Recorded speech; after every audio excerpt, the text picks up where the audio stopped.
बाण छोड़ा हेलो मारने फ्रेंड्स, के स्वागत लिए, है आप सभी का उस बाण हमारे ने ब्लॉग देखा में। कि भगवान राम हमारे के नाम की ओंकारेश्वर शक्ति मंदिर हनुमत में लाल जी के भागवत हो साथ रही और है। उसकी रक्षा कर आप रही लोग है। भी सुनो आकर के। तो भगवान राम का छोड़ा हुआ अस्त्र बाण वापस लौट गया। राघवेंद्र सरकार को लगा कि आज तक मेरा अस्त्र कभी वापस नहीं आया, आज वापस आ गया। क्यों? आज हमारे बाण में शक्ति नहीं थी, शक्ति नहीं हो रहा। क्यों? छोड़ा फिर वापस आ गया। राघवेंद्र सरकार ने जाकर के देखा कि हनुमत लाल जी हाथ में करताल लिए आपकी हुए हंडी हैं, गिर गई। नेत्र बंद किए हैं और जगह राम नाम से कीर्तन है। आप अपने हाथ ना लाया करो बाबू जी बैठे हुए पे, हैं आप कहीं मुंह में और लगाते हो श्री कहीं राम कहीं जय लगाते राम जय जय राम का जाप कर रहे हैं। इसलिए मेरा बाण काम नहीं कर रहा है, क्योंकि मेरे नाम की शक्ति के साथ रक्षा कर रही है। राघवेंद्र सरकार ने कहा हनुमत लाल जी क्या कर रहे हो ये? हनुमत लाल जी ने कहा प्रभु वही कर रहा हूँ जो मुझे करना चाहिए। अरे मैंने तुम्हारी सौगंध में खाई इसे मारने के लिए। हनुमत लाल जी ने कहा प्रभु यही तो बात है, आपने मेरी सौगंध में खाई इसे मारने के लिए और मैंने आपकी सौगंध में खाई इसे बचाने के लिए। अब बताओ निर्णय आप ही कर दो, क्या करना चाहिए?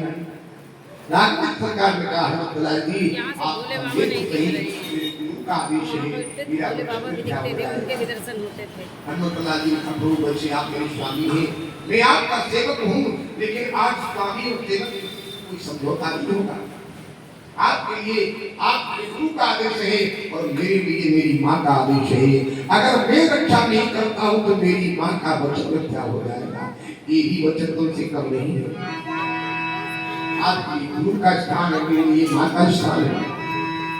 आप अगर मार सकते हैं उसे मारे और मैं बचा सकता हूँ तो बचा लूंगा, क्योंकि आज स्वामी और सेवक के बीच में युद्ध का नंबर है, लेकिन समझौता नहीं होगा। भगवान राघवेंद्र सरकार ने सारे प्रयास कर दिए, लेकिन कोई असफलता नहीं। भगवान राम के नाम की जो शक्ति है हनुमान जी के साथ में एक गुरु की रक्षा कर रही है। अब तो उसी समय सारे अस्त्र कोई काम नहीं करते तो राघवेंद्र सरकार ने सारी अस्त्रों को हनुमत लाल जी के सामने रख दिया। कहा हनुमत लाल जी अब तुम जीत गए, मैं हार गया। मेरा वचन भले ही मिथ्या हो जाए, लेकिन मैं अपने भक्त का वचन मिथ्या नहीं उनकी मम्मी नीचे बताई हमसे भी, हमने देखा, हमने सुने तुम्हारे हनुमत क्या क्या लाल जी और राघवेंद्र सरकार जैसे उठाने लगते हैं तो हनुमत लाल जी ने इन दोनों को पकड़ा, भगवान राम के चरणों में डाल दिया और कहा प्रभु जो आपके चरणों में पड़ा हो, आपके नामों का असर लेकर के संसार में उसे कौन मार सकता है।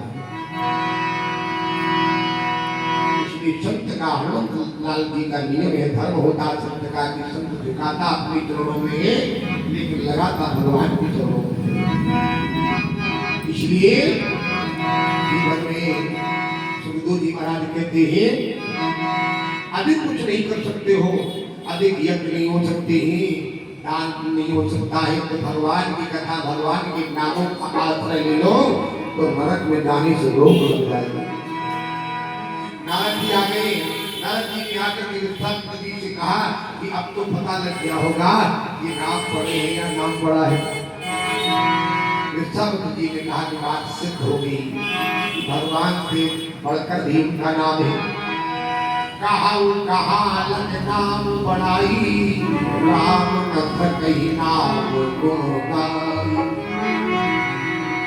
इसलिए सुखदेव जी महाराज कहते हैं राम नाम मणि धर जिह गहरी अरबार, तुलसी भी तलवार जो चाह तुम दिया।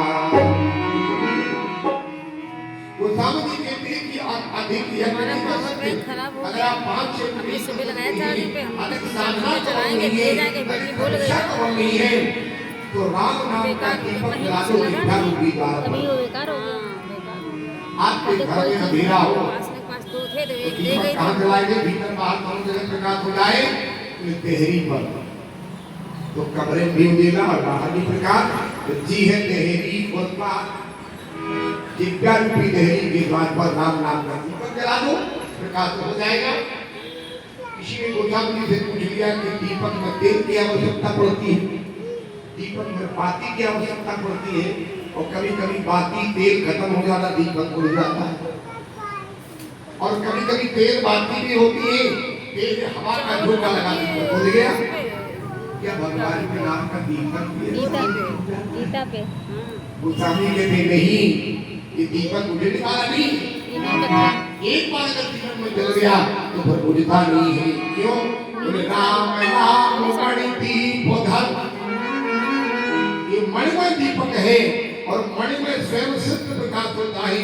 न तेल की आवश्यकता होती है, न वाती की आवश्यकता होती है और न तेज आंधी हवा का भय होता है, क्योंकि मणिमय स्वयं सिद्ध प्रकाश है। इसलिए इस कलकाल के महीना में कहा गया है कि अधिक कुछ नहीं कर सकते हो तो नरक में जाने में से रोक लग जाएगी अगर भगवान के नाम को आप निरंतर याद कर रहे हो। माला जपने में आपके नियम चाहिए, आदत की आवश्यकता होगी, शुद्धि की आवश्यकता होगी, स्नान की आवश्यकता होगी माला जपने में।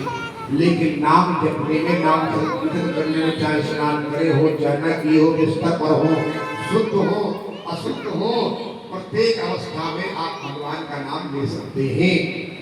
और शास्त्र कहता है भगवान का नाम स्वयं पवित्र कर लेता है उनको। एक बार देव के दादी निकले घूमने के लिए तो देखा एक व्यक्ति ने सुना होगा कि भगवान का नाम 24 आवर्स लेना चाहिए, तो बाथरूम में भगवान का नाम ले रहा है, भगवान को त्याग करते समय ले रहा है। और नारद जी ने गुस्सा आ गई तो एक लगा दिया कान में, अरे मूर्ख कहीं के, भगवान का नाम इतना पवित्र है और बाथरूम में गंदगी करते समय लिया जाता है क्या? उसने कहा हमारा अपराध हो गया, मुझे मालूम नहीं था। अब नारद